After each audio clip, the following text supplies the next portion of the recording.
Did you know a respected baker in Alaska spent 12 years hunting women like wild animals?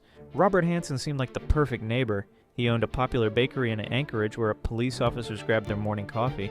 He had a wife and kids, but from 1971 to 1983, Hansen was living a horrifying double life.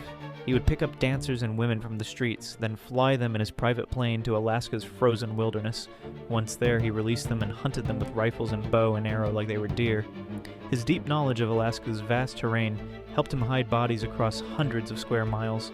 Everything changed when 17-year-old Cindy Paulson escaped. She gave police detailed descriptions of his house and plane. Investigators matched his rifle to bullet casings found with victims. They discovered flight maps in his home with burial sites marked like hunting spots. In 1984, Hansen confessed to 17 murders and received a 461-year sentence. Police believe he killed many more victims whose bodies were never found in Alaska's endless frozen wilderness.